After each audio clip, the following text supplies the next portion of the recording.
Hey, what's up, everybody? Welcome back to season 2 of Conversations in Pop Culture, where I have with me comic writer and the founder of HeadlessGnomes.com, LK Ingino. So, welcome to the show. Hey Andrew, thanks for having me here. Yeah, I'm excited, and it sort of came all about very last minute, but it's going to be awesome. You currently have a Kickstarter that you're a part of, you have one that's coming up, and you have a bunch of other things that we may or may not be able to talk about. And so, we're going to save that to the end because I'm not too sure what's Okay. kosher and what isn't. But the one that's coming up is, I believe, for Not So Fairy Tales and that anthology. But before we get into that, I know this isn't your first anthology. So how did you even get into comics and on Kickstarter and getting to work in them, and how did all that come about? Sure. So I think I got on Russell Nohelty's list he had a giveaway for Masterclass, and it was like Neil Gaiman's Masterclass, which I did not win, sadly. But so that got me on his list, and added him on Facebook, and then I saw the call out for Cthulhu is Hard to Spell #2, and at that point, I was writing mostly short stories, poetry, which I'm still writing a lot of poetry right now. I haven't had time for short stories because I'm focused on poetry and comics at the moment. And lost my train of thought. So, so I saw his call out, and I was like, I've been thinking of doing a kid's book, but I don't have children myself, and I'm not around them a lot. So it was kind of hard for me to get in the right mindset for that. And so I was like, well, comics, like, I don't know. I mean, I've already been thinking about hiring an illustrator. Maybe that's something I could do. I've dabbled in screenplays, but never actually. I've finished a short. It hasn't been produced, but I've written a short, and that's about as far as I've gotten on a screenplay. So, and comics they're not the same, like, but they do have a similar structure. And I think that first comic I wrote was very much more in a screenplay format. So I've definitely grown since then, and I actually use comics like software now. So. So to even talk about this, because going from writing poetry or prose or short stories or other formats, comics are a whole different ballgame for a variety of reasons. Just to give Yeah. insight, I haven't written one, but I interviewed a lot of people. I've read Denny O'Neil's book, rest in peace, Denny. Um, and you have to give descriptions to your artist. You have to outline dialogue. You have to describe a bunch of stuff so your artist at least has an idea. And it is a whole different writing style because going to write a screenplay, when you are filming a movie or a TV show or a fan movie or a short, or I don't know what else there is in film per se, but you have other tools that can show things. While in comics, you don't have those tools, but in comics, you have a variety of other tools. And so, what was that like for you to shift that? Because the writing that you did previous is not the same as comic writing, and comic writing can be a very steep curve. Yeah. It's very different. And like, so initially on that first one, I hadn't done a lot of research on how to write comics. I did a little bit, I think, before actually writing it because I didn't want to um, make any major faux pas. So I did do a little bit of research going into it, and you have to really think about um, like what's important. Uh, I actually write really short poetry, like sometimes haikus, but usually like it's fitting on a page. It's not very long. It's not very verbose. I'm usually trying to edit my words down and keep them like, what's going to be the most impactful in that story, which I think does help in um, writing these short comics. And even to go off of Going on. and even to go off of that, because when you're working in an anthology, it's you can have 2 pages, you can have 8 pages. Sometimes, if you're lucky and you're in the right anthology, you could have 15 pages. And so there is a whole rule set. And so, and even to go further, a lot of anthologies sometimes are only looking for 2 pages, or they're looking for 8 pages. And being able to get a story into into those time frames that actually make sense, that is done correctly, that is a full story, and that also fits into the anthology. What is that like? Because that's a tricky thing. It's kind of like fitting a jigsaw puzzle, but you're cutting out the pieces yourself. Yeah, absolutely. It's so a lot of them will tell you like you can do this much minimum or this much maximum, and I'm trying actually to go on the shorter side now because it's a little bit easier to get in. Um, and then you're working with the theme that the publisher has given you. I'm working on one, which was very different from the rest, where we have to, the story's kind of continuous, and I I know had to whose worry. project it is. I know whose project Yeah, this is. you know, Sergeant Scissors. I'm talking about, yeah. It's a little bit different. I thought I would have to worry about it more, but I really just have to worry about my character and where they fit. I'm not using It's a anyone else's sequel to characters. something, It is, right? yeah, yeah, it is. And there might be a third thing that I might pitch to this individual. I hope so. I'm interested to see more. So So to even talk about that, because obviously, what was it like? Because obviously, you get on Russell's list, and Russell was on this show last year in season 1, and so you get on his list, and then he has his parameters that he set. I think it was almost like a Google Doc, right? That you sort of yeah. submit your idea to some degree, and I don't want to go into the detail because I don't want to get any of us in trouble. Yelled at by anybody either. But obviously you submit, and then how does that all work? And then what do you figure out? And then even what did you have to submit or give information to? Because it is tricky, anthologies, because a lot of it is compiling a bunch of stories. You have an editor then picking, and then and then also it's like, do you go with a 2-pager, or do you go with an 8-pager, or do you submit multiples? Because I know people who've done that, and I've heard stories about people purposely only submitting 2 pages because they just want to get in to it. And also, you're new to comics as well, and so maybe your bar is lower. Because when I first started interviewing, my bar was significantly lower as an interviewer 7 years ago. Right. Yeah. It's still pretty low, though. It's still pretty low. I accept a lot of people on, and in the last 15 months, a lot of people have been on all over the chart. But anyhow, stepping aside from me for a second, what was that entire process, even your mindset in that submission? Because I think that's what people want to know when submitting to anthologies. And this is some of Russell's advices. He's like, if you're new, submit low. And I got kind of lucky because I did a 6-pager and his max was 8. So I got really lucky on that first one because I was kind of right, not all the way at the top, but definitely not in that bottom half. Lately, my method of like how I'm deciding how many pages is, can I do this in 2 pages? And if not, like how long does this story need to be? Can I do it in 4? Can I do it in 6? If I have more than one idea, then I might go with the shorter one. But usually I'll see an anthology, and a lot of them do use Google Forms. So this is kind of similar for a lot of them. It's a similar format. Some will ask for less information and some more. I kind of like it when they want a little bit more. To me, that means that they're a little bit more detail oriented. They're really more invested in this project. And I also think that when you ask for less information, and I haven't been on the end of putting together an anthology yet, that's maybe a couple years down the road, because that just seems like it's very overwhelming. So if you're just asking for like a little bit of information, I feel like you're going to get tons and tons and tons of submissions. So it's probably a little bit better to ask for more in that regards as a publisher.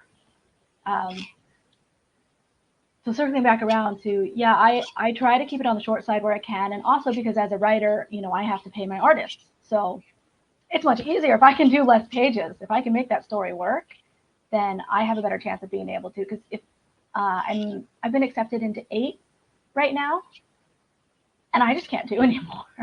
I'm like, I'm tapped out for a while, financially. This is where I'm like, okay, I gotta wait. So even if like a really good opportunity comes up, I'm probably gonna have to pass right now.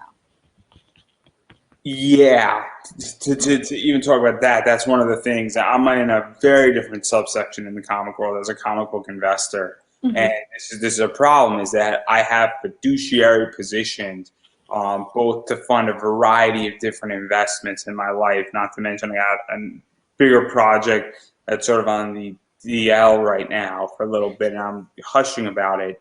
And so, like, I haven't gone on vacation in a long time because I have fiduciary responsibilities to other things on my back end in my life. And in the next, 10 years, what I'm doing is going to pay off as I'm on the investing side of comics. And then I'm an investor in general. I was on a show this morning talking about this. And so I completely understand that position. I think that's something that people don't understand about anthologies and even comics in general, is that it is pricey to produce things. Now, obviously, I don't know the full extent, but if you were at Marvel or DC, it would be extremely more pricey, because that's just how things work in those companies.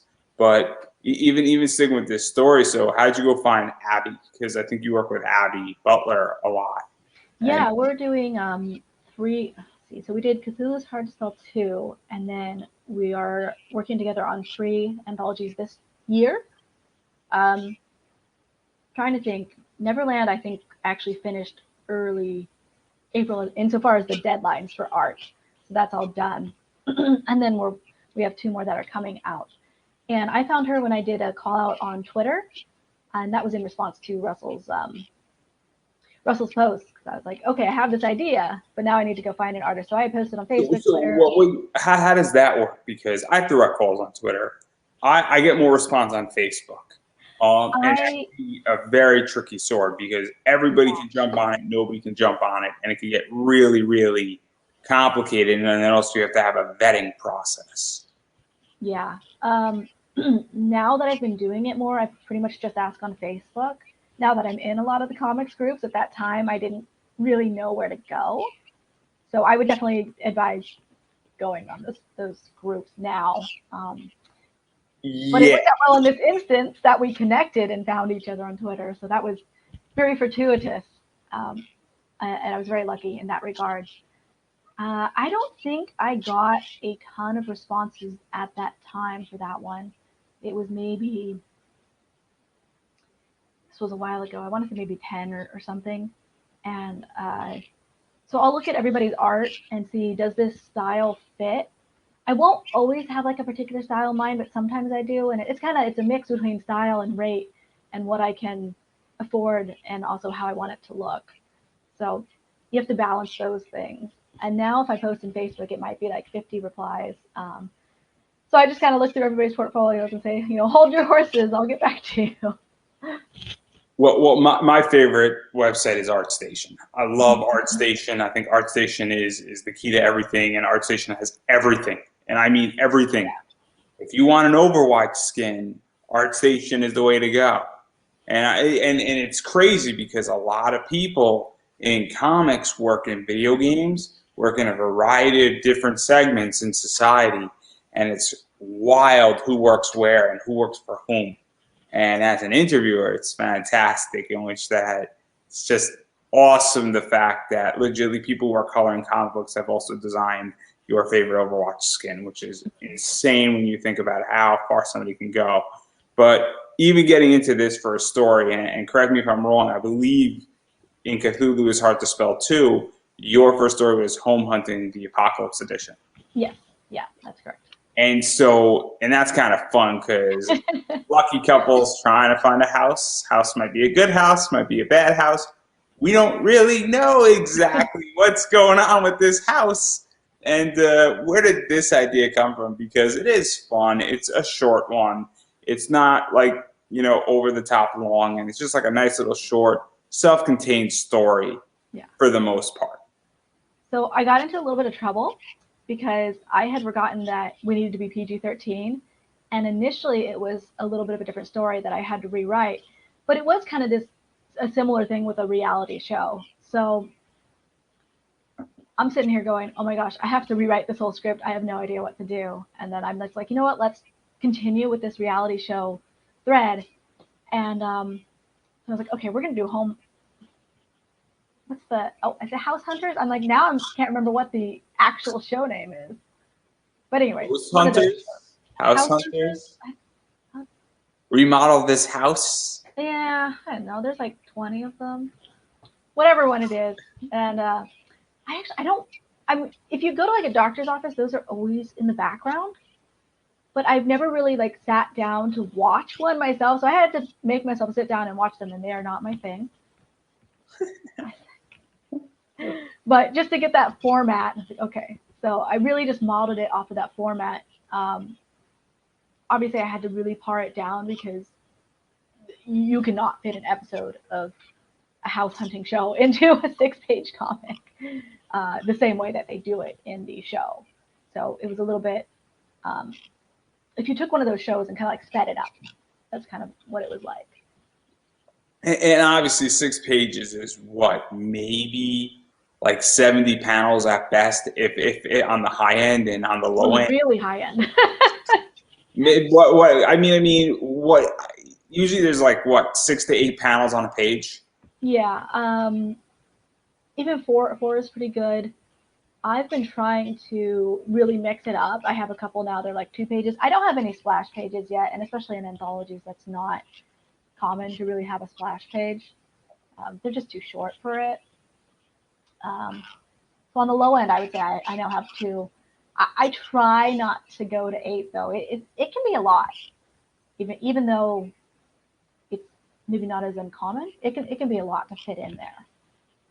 Yeah, and obviously the reason why I bring that up is because this is short and everything has to matter. Art has to be, and I don't mean this to be insulting, but art has to be simple, much like the story. You know, you can't go down a rabbit hole and have extensive, things happening, because it is a short story and it has to maintain attention and it has to be self-contained. And the more complicated your writing gets and the more complicated your art gets, the further you go down a rabbit hole that then detracts away. And so obviously keeping it simple also, I feel like in anthologies is super helpful as well, because, it's 8 pages at the most and then you're on to something else. And it's like, I need everything when I read anthologies to be somewhat conformed in that way. Yeah, for sure. I think it's really great practice too. Because in a longer comic, you can let some of those things get away from you. But I think it's great practice to do those short things because it really can hone your skills to making sure that when you do your longer comic, like everything really matters. You want somebody to keep turning the page. Yeah, I'm a long writer. I'm a big series writer. When I write, I like to write in waves. But then again, when I was writing my blog post, it was 500 to 700 words, 3 to 4 paragraphs at the most. And a lot of stuff was tight. And every once in a while, I would do like a 2-page or type thing, maybe 1,000 words. But even still, 1,000 words for a blog post is not a lot, especially if you're actually going into things that are significant. And that's why I was able to write a lot of things very quickly and almost write like 5 posts a week while I was working a 9-to-5 job and interviewing and all sorts of stuff. Because when you do write short and you practice, it becomes super, super useful as a skill.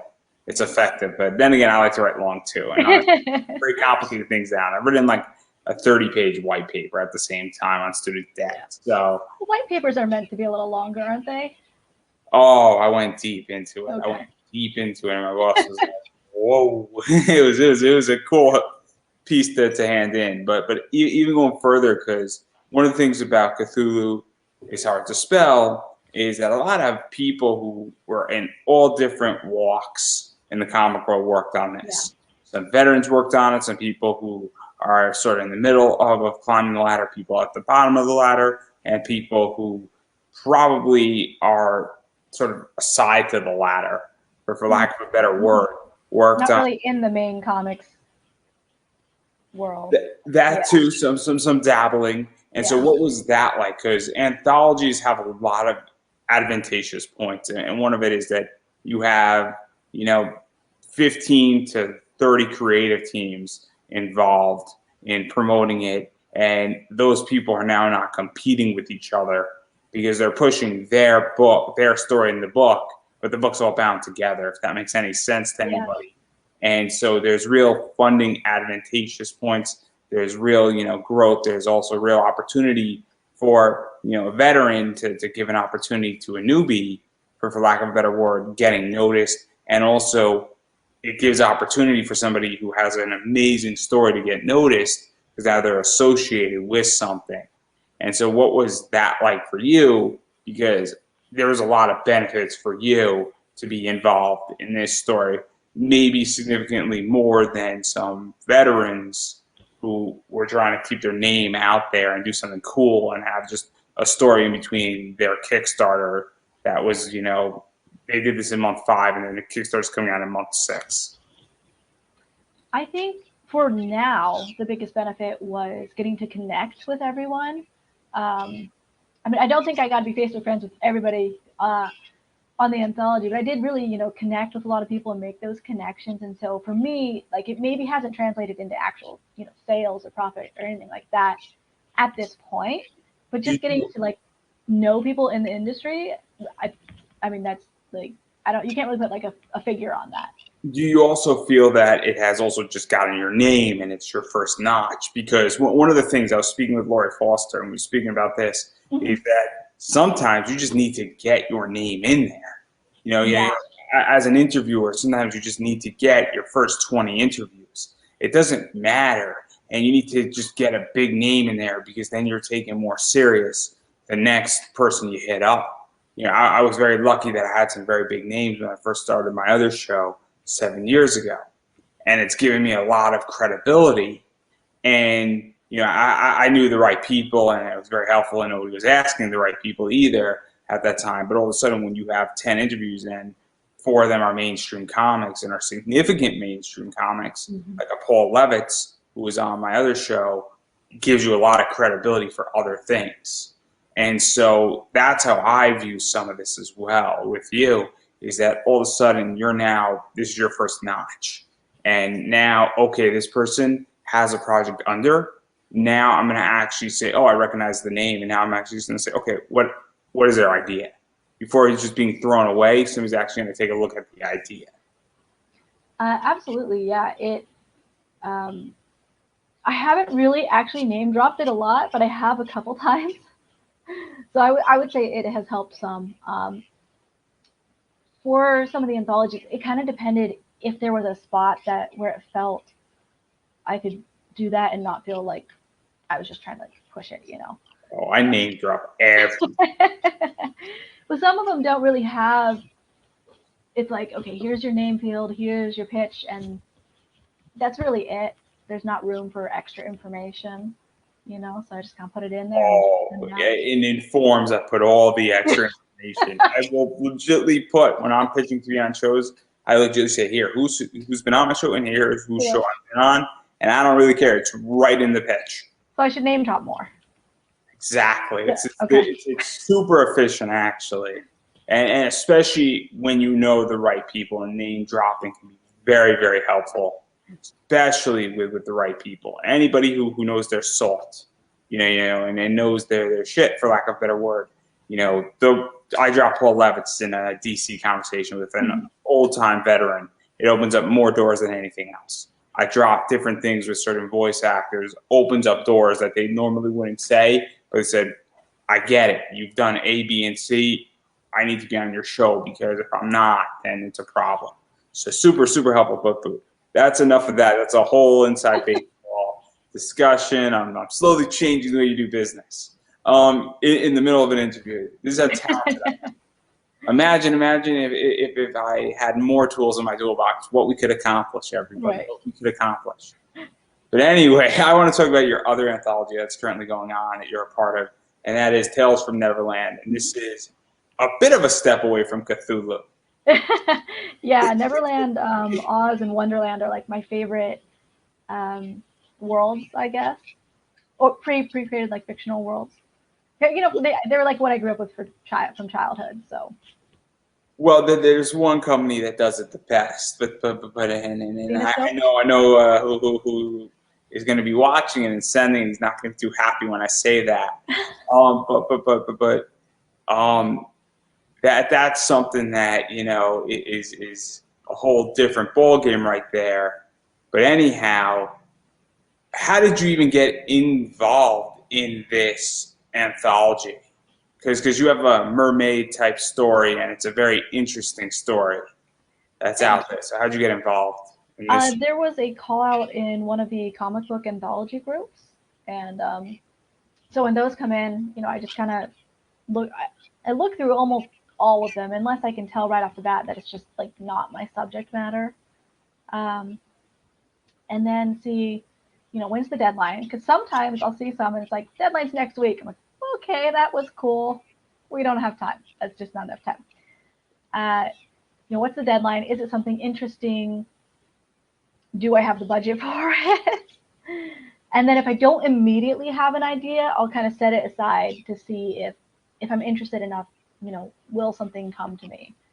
And for Neverland, I really wanted to go with a character that I was like, I don't know, people are going to want to do Peter Pan. They're going to want to do Hook, Smee, all that. And Hook and the Lost Boys are in my story, but I really wanted it focused on the mermaids, on something that, they don't really have a lot of their own stories. So to even talk about that, because I know very little about the mermaids and Peter Pan. I know about Hook. I know about Peter Pan. I know about the Lost Boys, and I think a lot of people. I know about Wendy. There's been a variety of different interpretations, different stories, different views on all of it. There's been different versions of Peter Pan, and so what even prompted the mermaids? Because I guarantee you that people watching this are like, "There's mermaids in Peter Pan."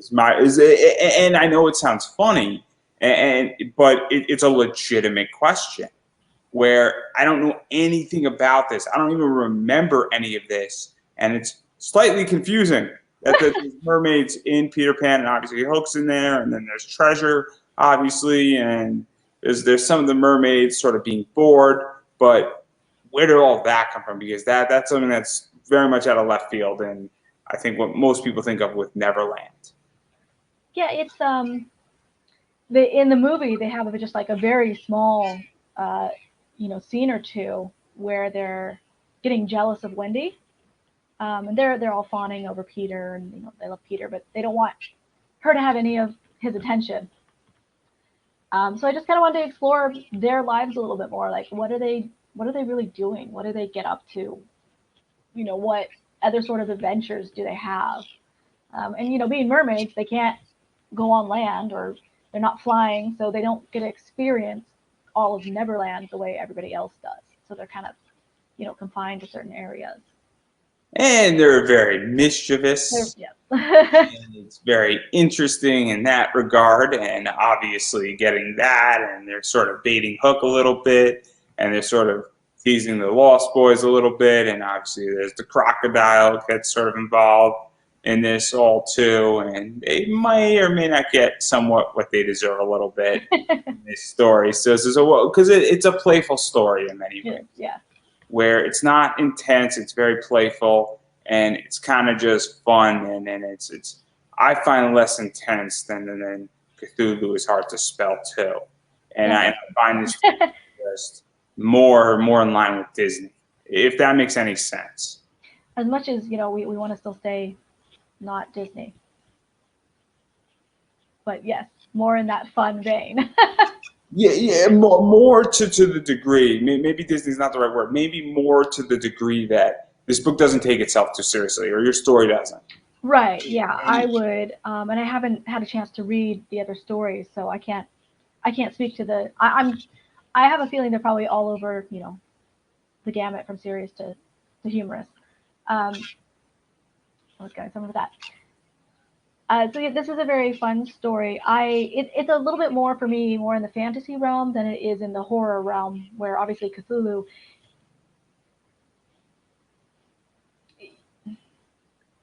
I don't want to say that you can't have a Cthulhu story that has no horror, because I feel like there was one or two that really didn't have that feeling at all.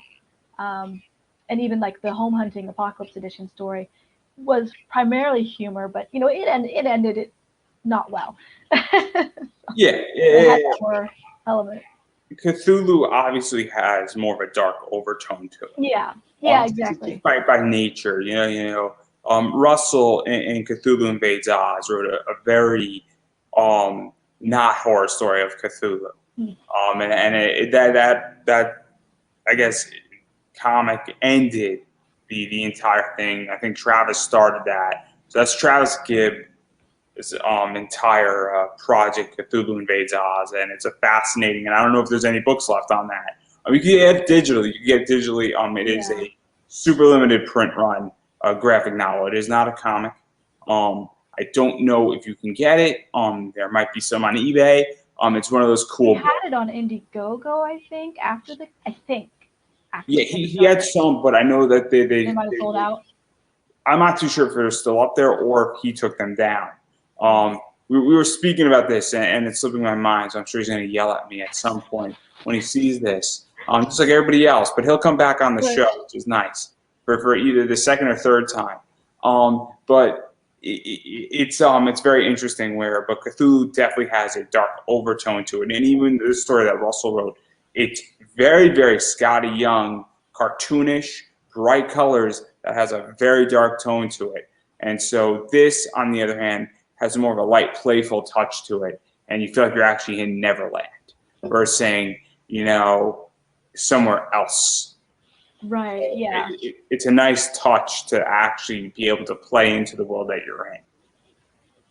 Yeah, and I would agree. It's more, we'll go with Disney-ish because, And then yeah. And obviously I don't want to go too much further into this per se, but obviously this entire Kickstarter, which is funded from my understanding, and now you're just reaching stretch goals and all the money goes into making stretch goals.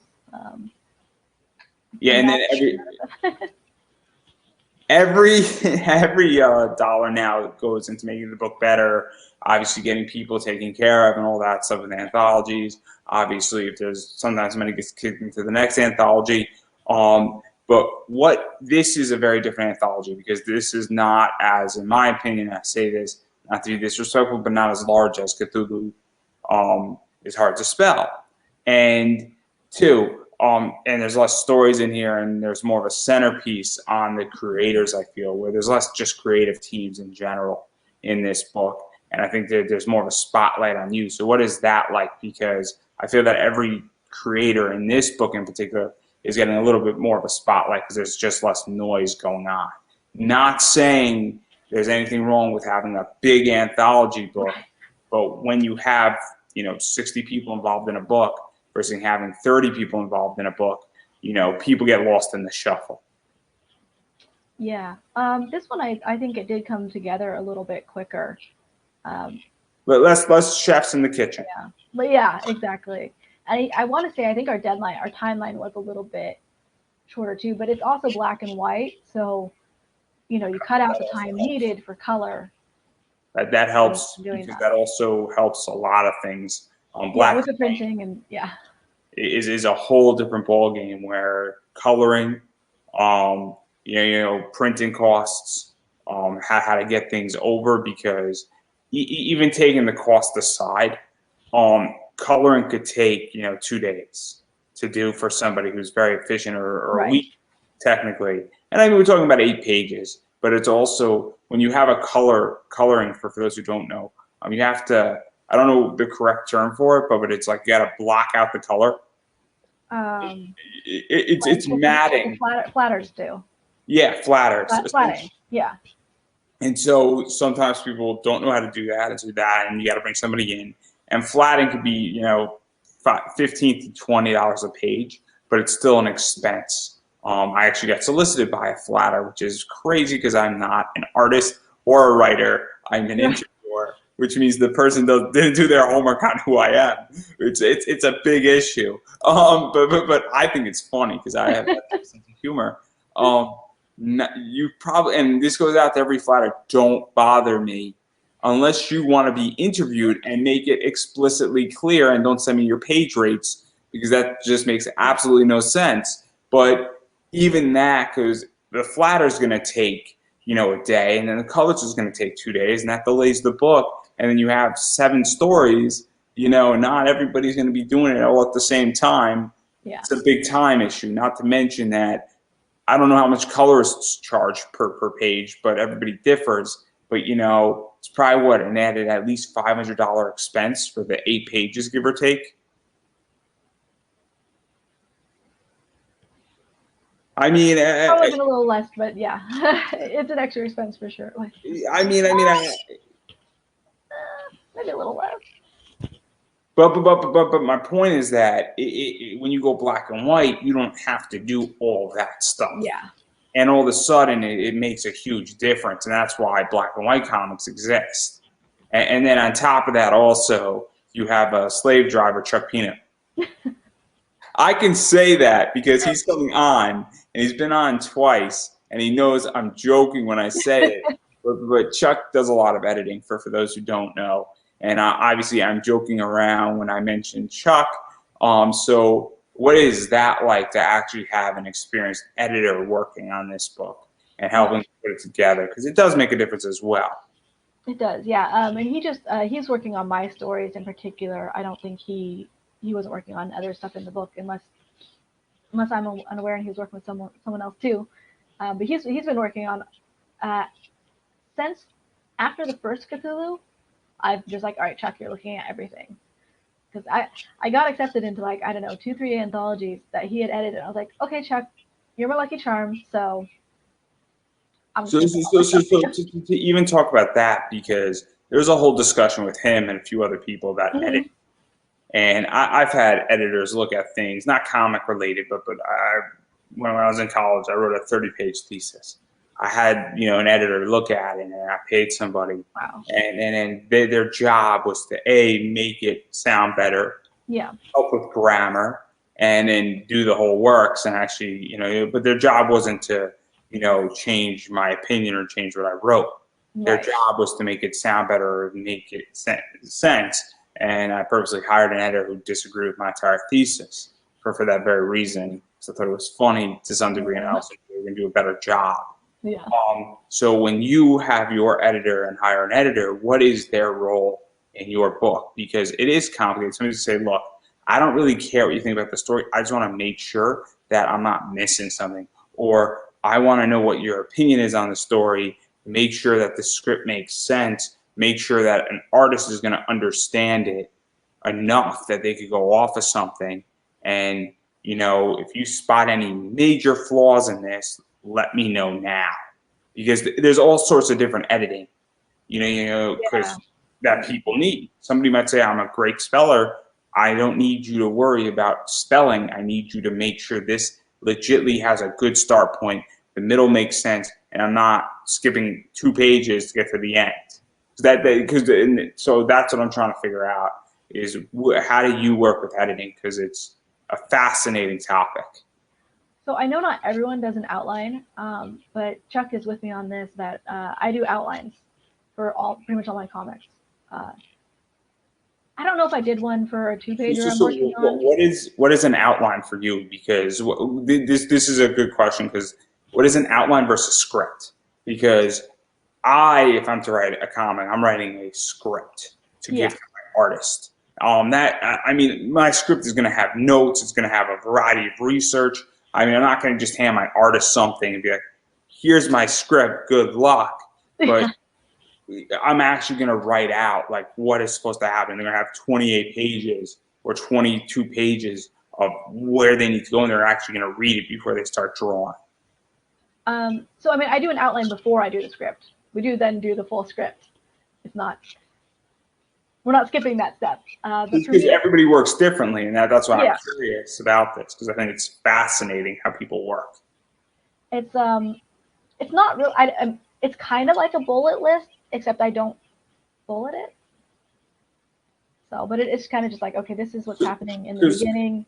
Because the other thing is that's not a Bible, and I don't mean the biblical book. No, A Bible. So I'll give an example. Tyrone Johnson or Jackson, I forget which his last name. He creates the Soulverse universe. His entire thing is that he has, I think, 7 or 8 series that are being developed, and he's probably going to add another 4. He has a Bible on how all of this works together and how it's supposed to work. That doesn't mean he has a script.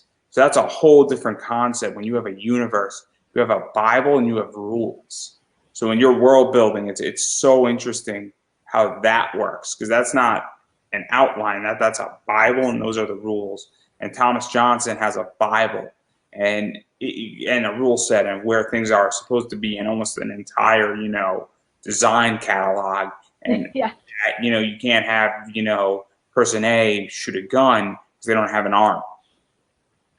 that's in your Bible, or if you're dealing with multiple planets, you can't just have somebody come in from planet A that's 900 million light years away in 3 issues, or they can't be in panel 1 on their planet and then 3 panels later they're on this planet. But sorry to digress. So like you create an outline, which is bullet points, and then you build your full script. Yeah, and then I build the full script. So I'll usually look at it with Chuck and be like, hey, does this like make sense? And then go to script from there, because it gives us a starting point. And then I don't have to completely rewrite the script if we know right off the bat that something's like not going to work, then it makes it a little bit easier when I'm going to script. Which is not to say that I'm not moving stuff around in the script phase or cutting stuff or occasionally adding stuff, but it's usually more cutting. And then when we go to script, we're looking a lot at page turns is like the big one. Panels and page turns. Like we're working on my single issue comic, which will hopefully be out in November. We'll see. That's the goal. And I'd have like, you're trying to avoid like having 4 or 5 pages in a row where it's like six panels, 6 panels, 6 panels, 6 panels, and just, so he'll help me keep an eye on that and make sure I'm varying it up more so it has more interest. Right. So yeah. So there's a lot of stuff, and obviously writing 22 pages or 40 pages is a very different art than writing pages. Yeah.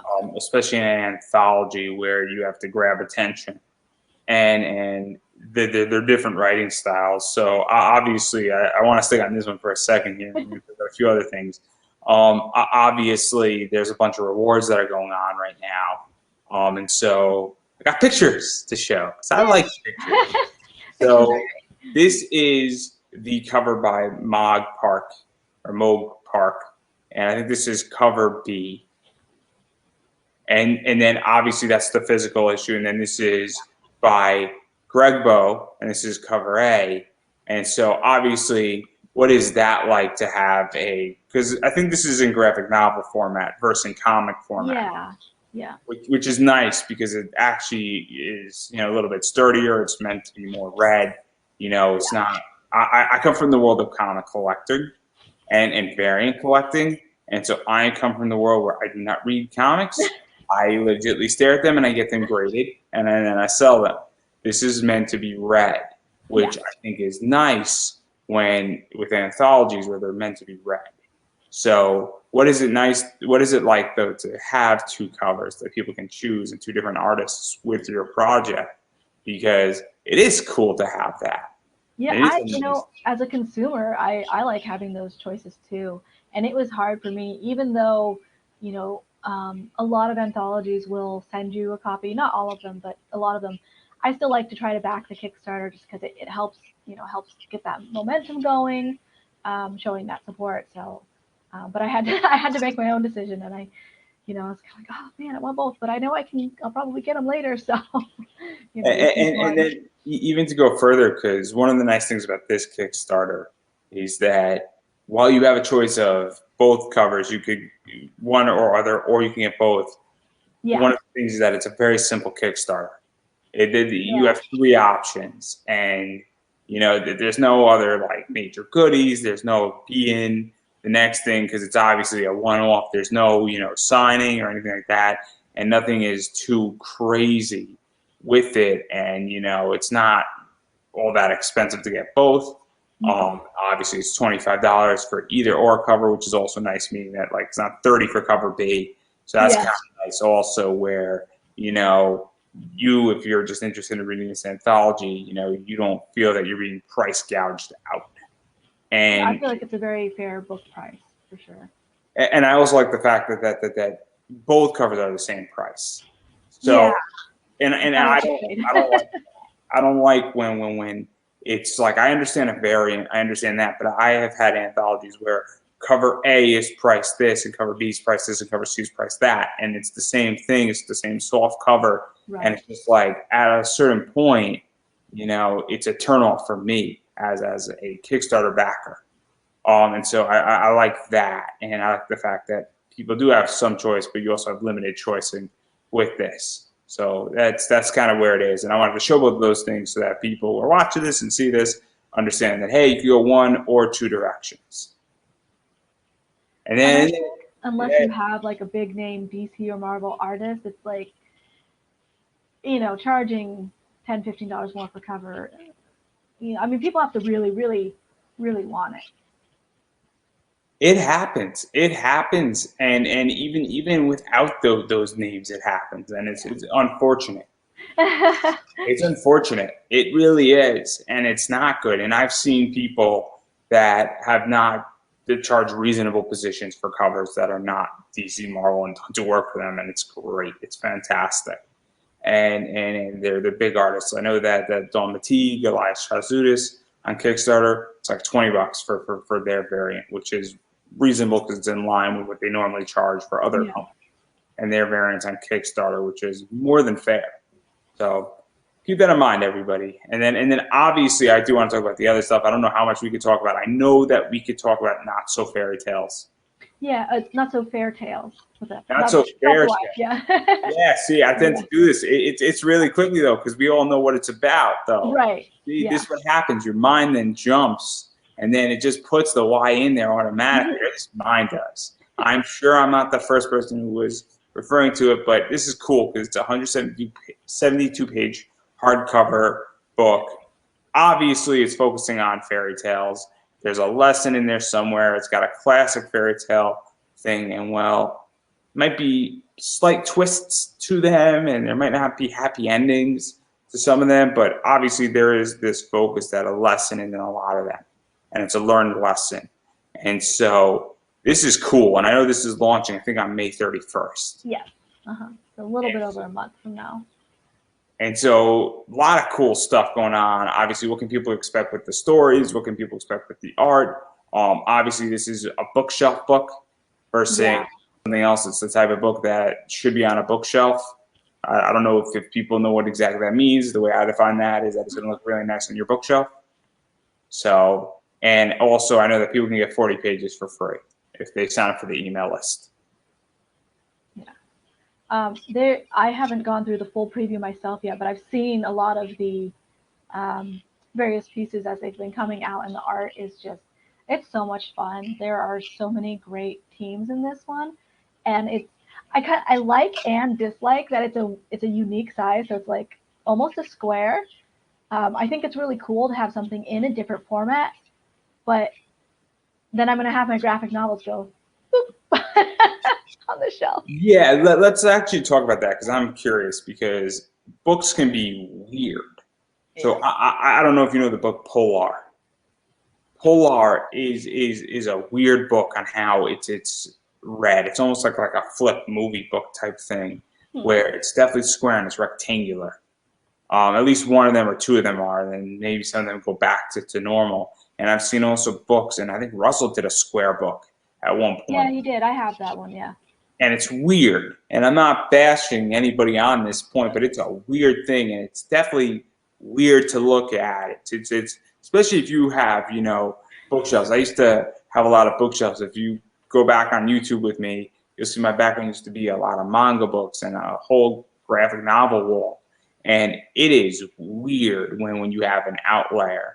And so what is that like? Because it's cool at the same time, but it's just fascinating. And that's something I think that people should know about, where it's just like, oh, okay, this is going to be square and it's not going to be the rectangular, and on your bookshelf it's going to look a little weird.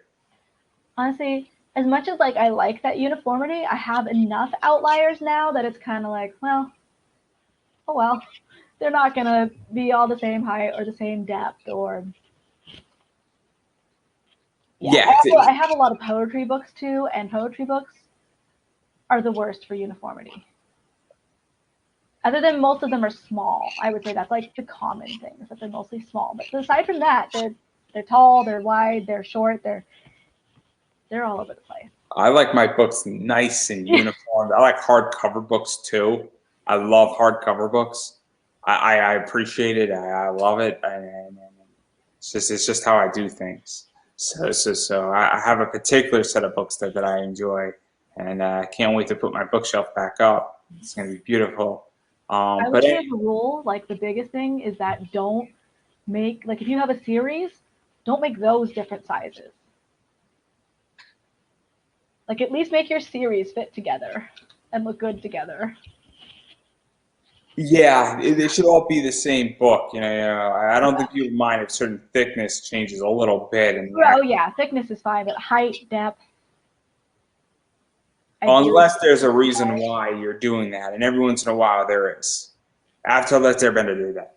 Anyway, I don't know if I've seen it, but that doesn't mean they didn't. I think they didn't publish one book in hardcover purposely, Oh. just to be those guys. To be those guys.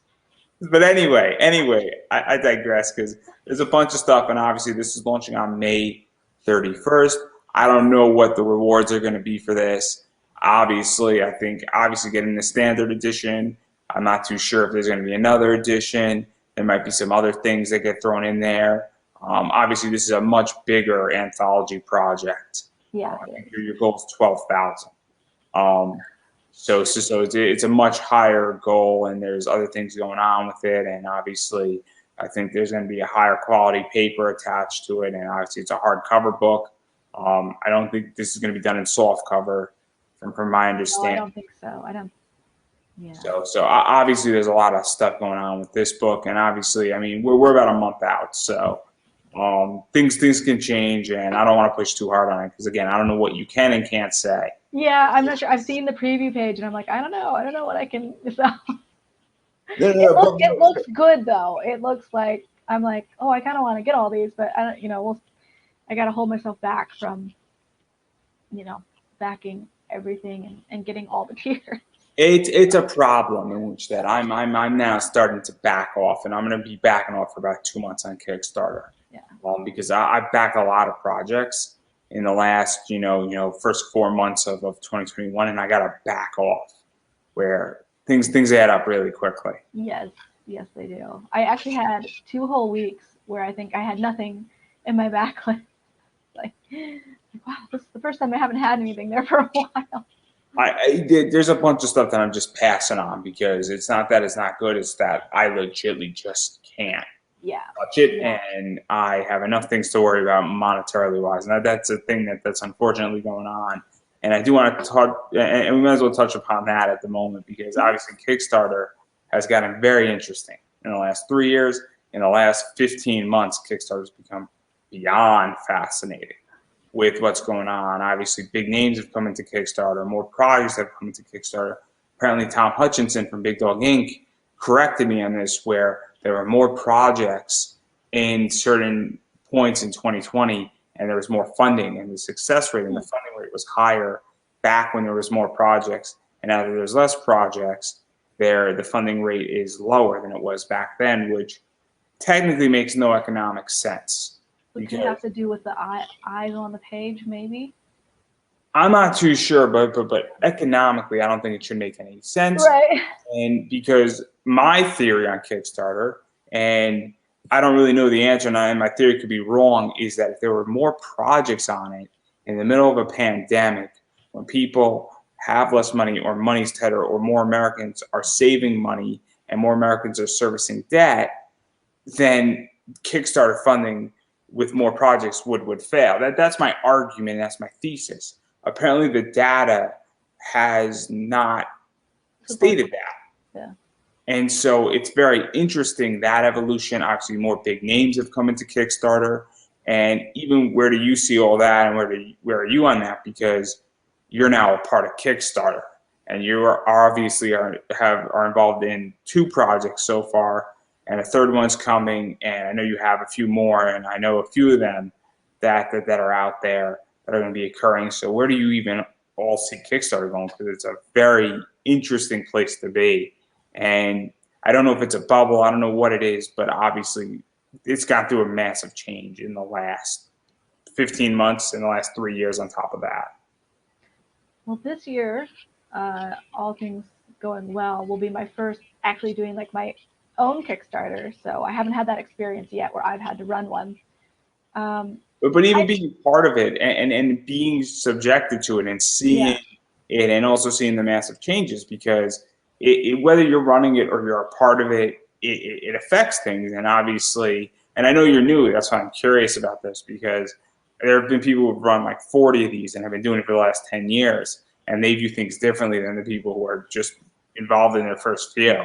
And I view it differently as a backer and as somebody who interviews all these people. And, you know, last year I did 90 people, and a good chunk of them were from Kickstarter. And this year I'm doing 150, and a bunch of people are who I'm speaking to are either Indiegogo or Kickstarter. So obviously I have a viewpoint looking in with a little bit more knowledge than the average consumer. Yeah, I definitely don't see it as like a zero-sum game. I think you were talking probably about Keanu Reeves' book.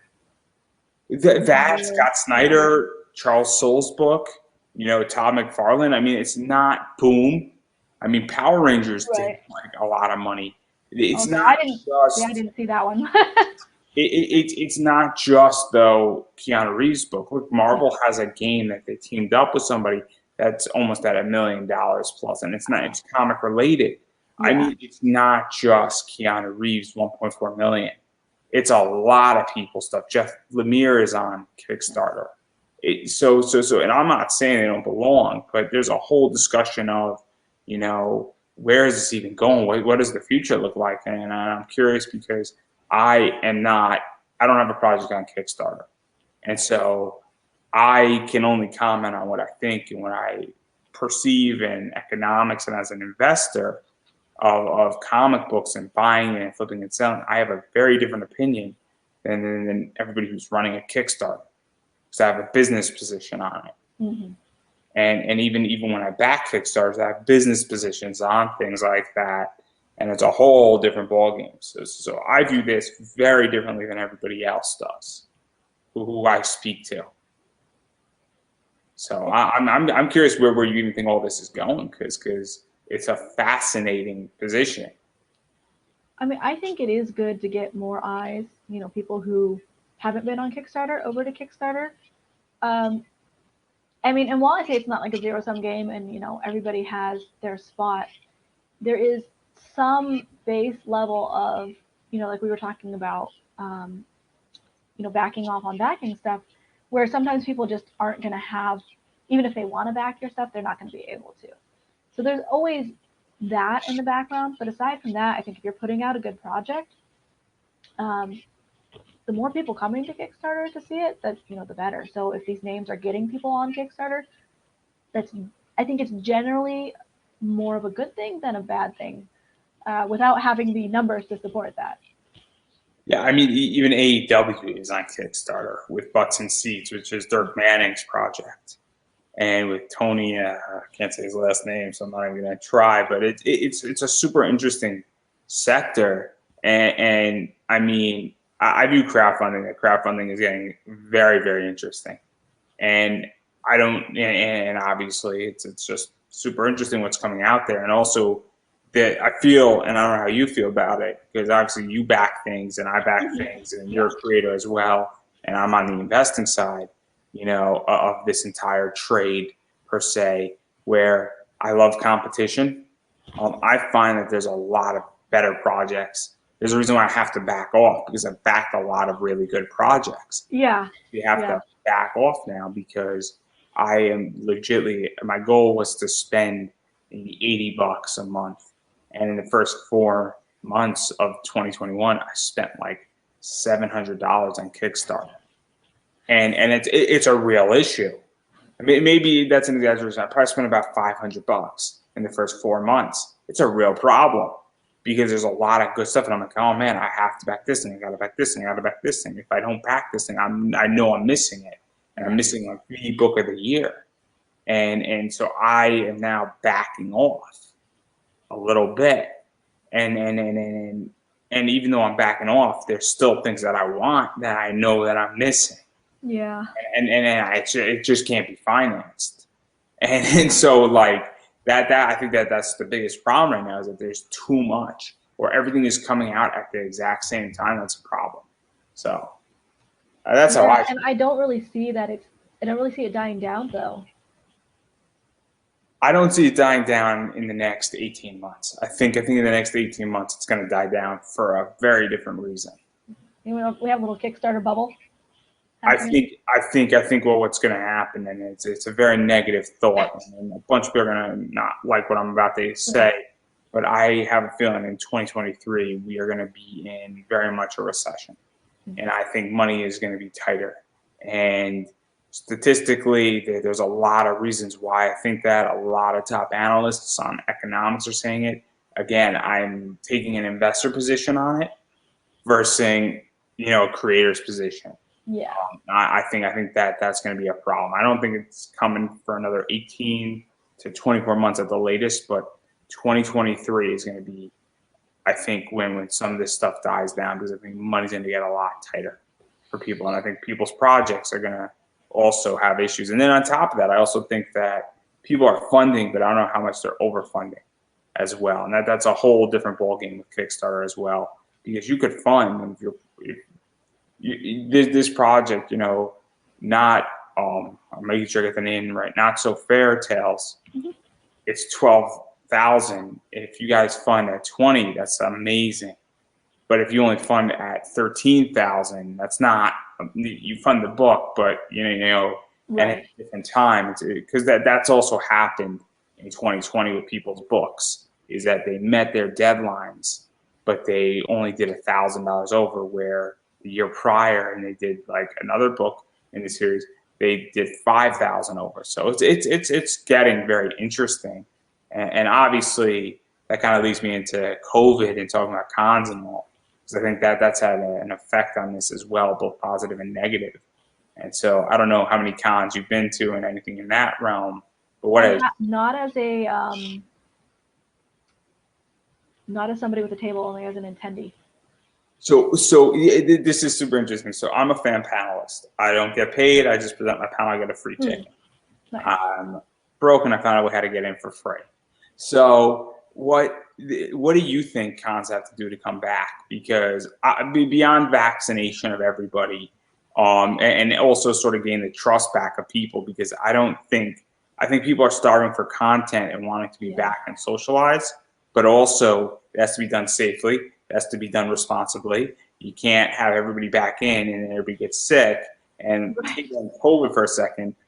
If somebody has the flu, con crud is real. If you go to a con on Friday, you're feeling okay on Friday, feeling a little woozy on Saturday, you're driving home on Sunday, and you're sick on Monday, pretty much that's because of the con. Yeah. So what do you think cons have to do, and where do you even think they're going to be going with this? Because we're not going backwards with this. Hopefully we're not. I don't know. It's a hard one, because I've been having a really hard time picturing in my head them looking differently than they did before. Like it's hard for me to visualize, and it's kind of sad, But but the reality is that I also don't really see myself going until 2022. Yeah, I'm not going to a con until 2022. Yeah. I have no desire to go in summer 2022. I'm going to a concert in October, and that's like the first big thing I'm going to. I'm like, I don't know. We'll see how it goes. I don't even know if it's like going to be all the way full or not. I went to the movies for the first time last night in over a year. Yeah. And it was very, very interesting. It's Did they have the seats where it was like every 2 seats were blocked off? They didn't do that. Okay. Ours is doing that, but we couldn't get tickets. It was cashless, no cash. Mm-hmm. I was joking with my friends about it. So you can't pay with cash. You have to pay with your debit card, your credit card, which is a whole different ball game now. Also at cons, because I hate to say this, but I like paying with cash. I have an entire philosophy that I like to pay with cash, because I don't want a bill coming back to me in 2 weeks after the convention.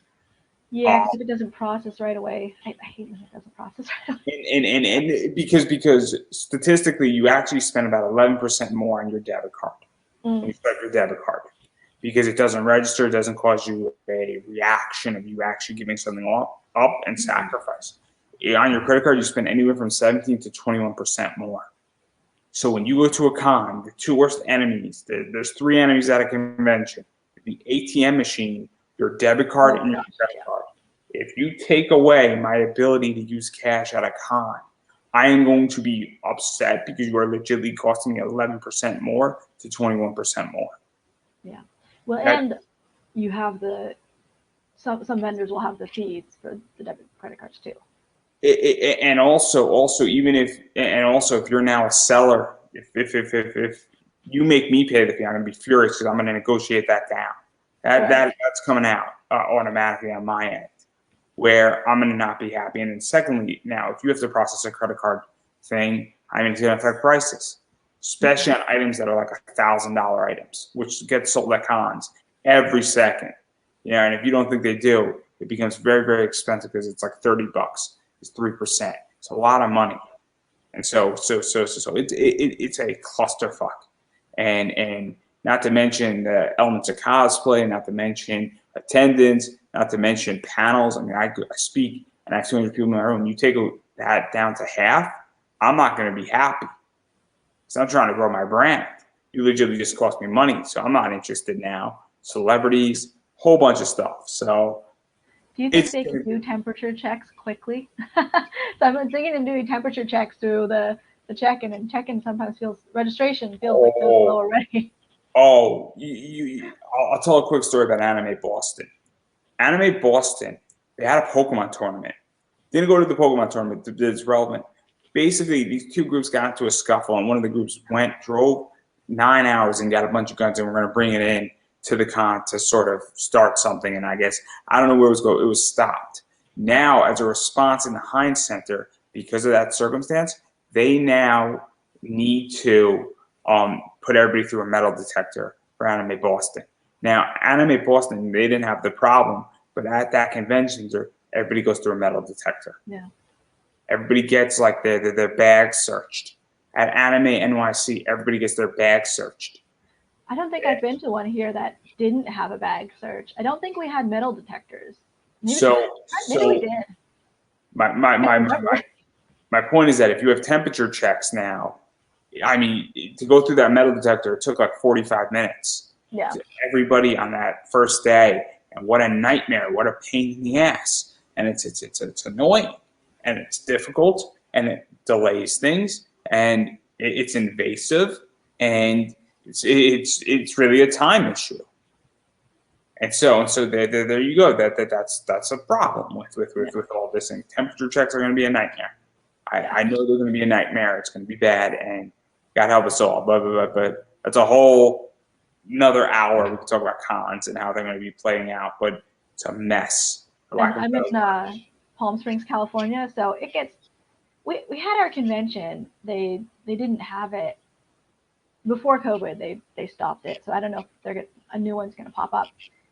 But they had it in August, which is still really hot here, like over 100 degrees.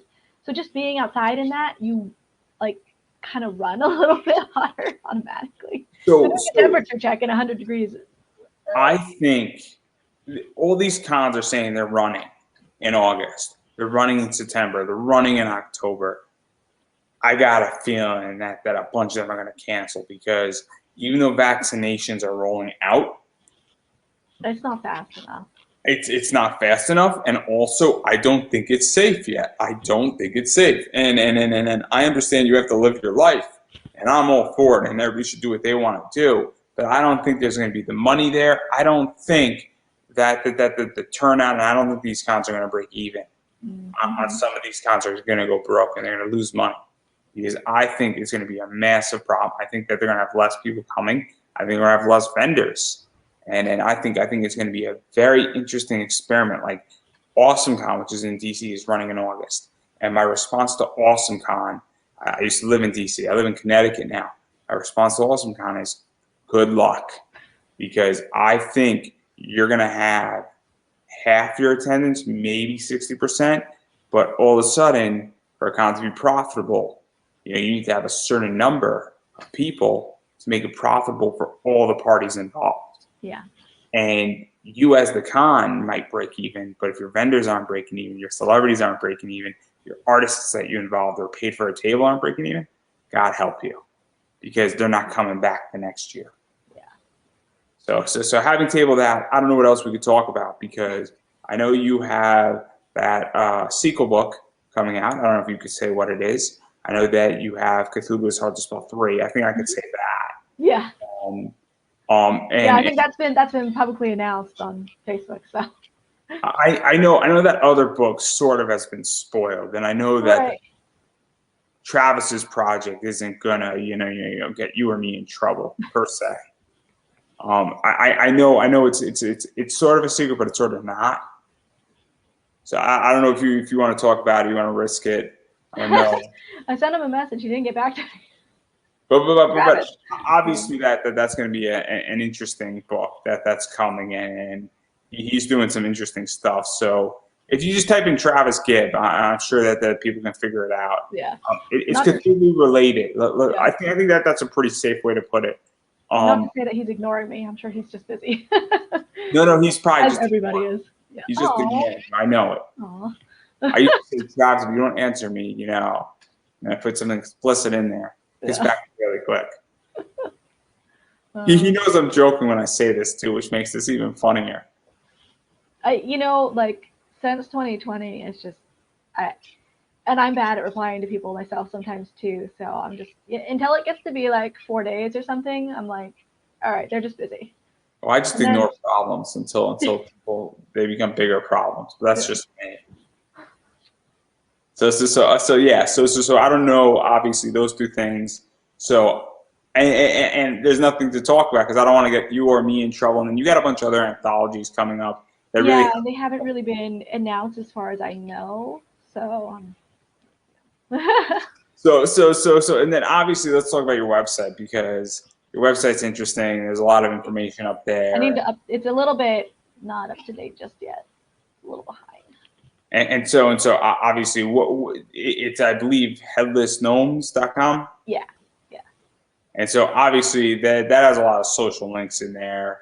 And so I'm going to give you an opportunity to self-promote yourself, because a bunch of this stuff that we're talking about that we sort of can and can't talk about will be put out on social media. Yeah. So where can people find you? So obviously check out the website. What's your Twitter handle, your Facebook handle, Facebook page, Instagram, the TikTok, all that fun stuff. I finally joined TikTok, but just to watch stuff for now. I'm like, gotta get in on the TikTok. Huh? Gotta get in on the TikTok game. Okay. TikTok star, get into the mansion, run with it. I'm a TikTok celebrity. They're all doing fantastic. Their lives are just amazing. They're all happy. They're all doing great. God help them all. Okay, so Facebook is Headless Gnomes and Instagram too, but I'm most active for my Twitter, even though I have a Headless Gnomes Twitter, I'm most active on L Thinks Thoughts, which was shortened for Leanne Thinks Thoughts because, you can only have it like so long. So it's L Thinks Thoughts.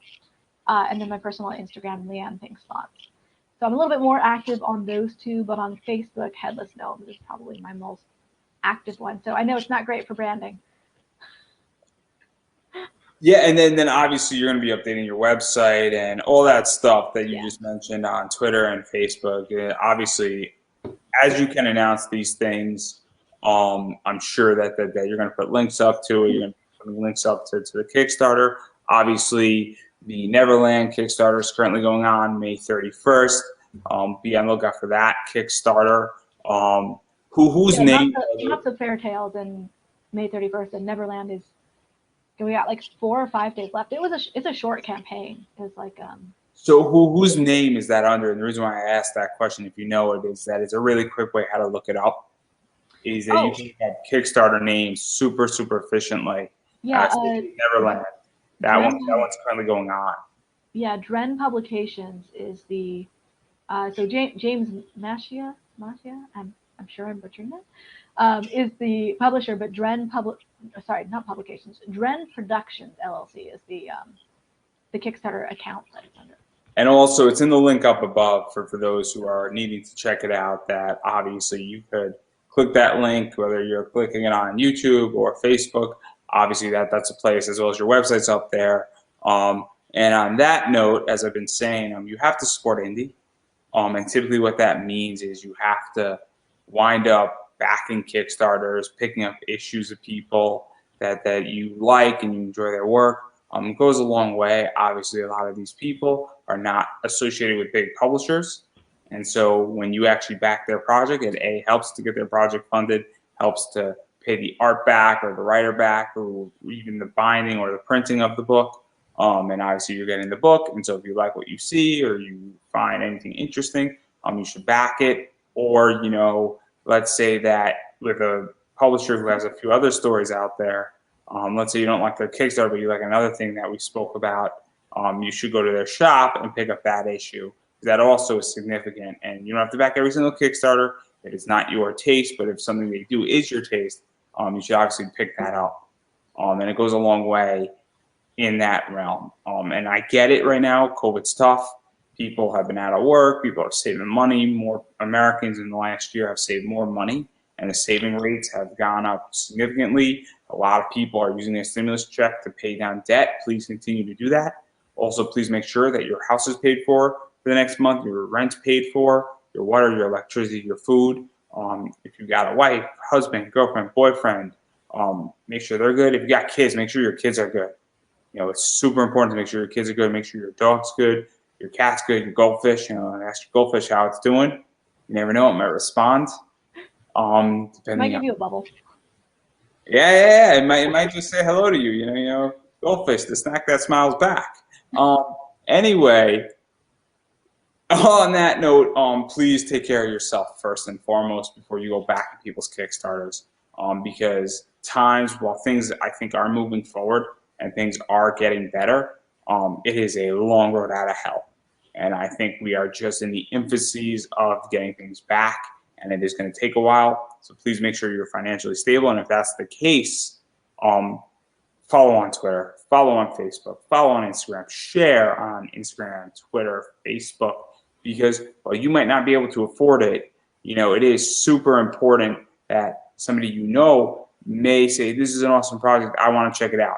It actually happened on Wednesday night because I was doing an interview. Somebody said, oh man, thank you, Andrew, for actually doing this interview, because now this project looks awesome.